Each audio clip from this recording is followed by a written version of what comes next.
Thank you. అందరికీ ఆకలేసే టైంలో నాకు మైక్ ఇస్తారు ఎప్పుడు.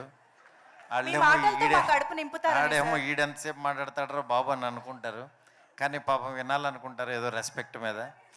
నా డైలాగ్ మీరు వినలేదు. ఏంటి? మీ మాటలతో మా కడుపు నింపుతారని.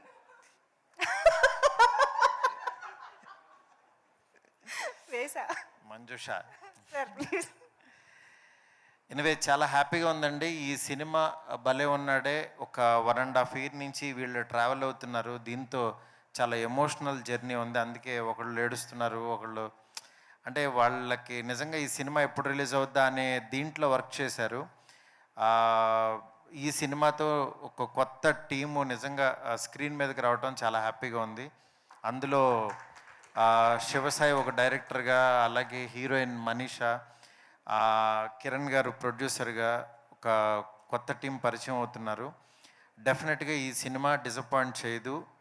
ఎందుకంటే ఎప్పుడో ఒక ర్యాండమ్గా వచ్చిన ఒక థాట్ తనకి చెప్తే తన స్టైల్లోకి తను మార్చుకుని రాసుకుని ఈ సినిమా తీశాడు.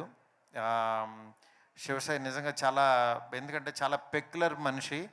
తనకి నచ్చిన పని, తనకి దేని మీద అయితే కమాండ్ ఉంటుందో దాన్నే నమ్మి తీస్తాడు. నిజంగా ఇలాంటి ఒక కాన్సెప్ట్ని ఫ్యామిలీ అందరూ చూసే విధంగా దీన్ని మలిచాడు. ఈ సినిమాని ఫస్ట్ ఆదిత్య మ్యూజిక్ వాళ్ళు వచ్చి మా మీద నమ్మకంతో ఈ సినిమా తీసుకున్నారు. నిరంజన్ గారు, ఆదిత్య మ్యూజిక్. సార్ మీరు నేను మాట్లాడేటప్పుడు చూడండి సార్, మళ్ళీ తర్వాత మెసేజ్ పెడతారు ఏంటి థ్యాంక్స్ చెప్పలేదని. అది దాని తర్వాత అట్లాగే మన ఈటీవీ నితిన్ గారు ఈ కథ విన్న తర్వాత, ఎందుకంటే శివసాయి గురించి వాళ్ళకి తెలుసు, ఓటీటీలో తను మంచి కమాండ్ ఉన్న డైరెక్టర్ అని. తను స్క్రీన్ మీదకి ఎలా తీసుకొస్తాడు అనుకుంటే నిజంగా చాలా కష్టపడి తీసుకొచ్చాడు.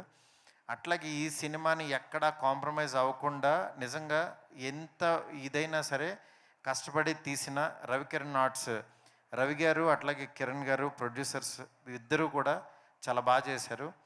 ఈ సినిమా నేను నిజంగా టైం అంటే జస్ట్ సలహాలు ఇచ్చి ఇట్లా ఇట్లా చేయండి అని చెప్పాను, కానీ మొత్తం కష్టపడిందంతా టీమే.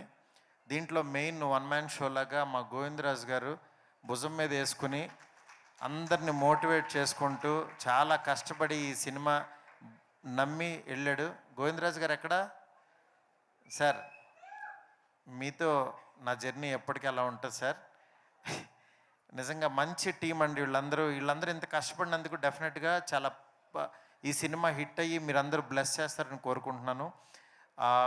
ఈ సినిమాలో సాంగ్స్ కానీ మ్యూజిక్ కానీ, అట్లాగే డైలాగ్స్ కానీ, ఎంటర్టైన్మెంట్ కానీ, ఎమోషన్స్ అన్నీ ప్రాపర్గా పక్కగా మంచి టైంకి ఒక ఒక మంచి మెసేజ్ లాగా కూడా ఉంటుంది.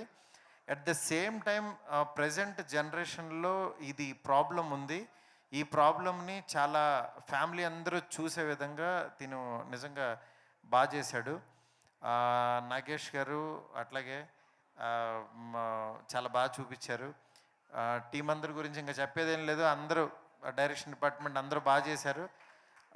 ఆడియన్స్ అందరికీ చాలా చాలా థ్యాంక్స్ చెప్తున్నాను. ఎందుకంటే ఇలాంటి సినిమాని ఎంకరేజ్ చేయండి. ఎంకరేజ్ చేస్తేనే ఒక కొత్త టీం ఇది ఉంటుంది.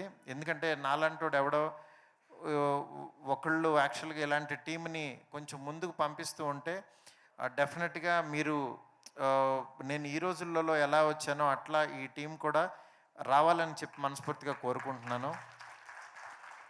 ఇక్కడికి వచ్చిన నా ఫ్రెండ్స్ అందరూ, స్వామి గారు కానీ, అట్లే సుబ్బు గారు, విజయ్ గారు, ప్రొడ్యూసర్ విజయ్ గారు, ఇట్లా ప్రవీణ్, పేరున ప్రతి ఒక్కరికి చాలా చాలా థ్యాంక్స్.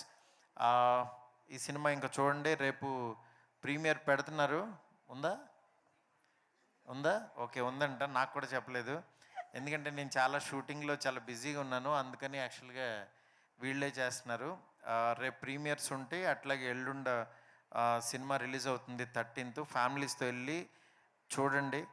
పాపం రాజు పాపం రాజేం కాదు, అంటే సినిమాల్లో ఎన్ని ట్విస్టులు ఉన్నాయో నిజ జీవితంలో కూడా అన్నీ ఉన్నాయి. అన్నీ క్యారీ చేయకుండా సినిమాని ప్రొఫెషనల్గా కష్టపడి చేసినందుకు టీం అందరిని ఎంకరేజ్ చేయండి. Thank you so much. Thanks everyone. Thank you so much Maruti గారు.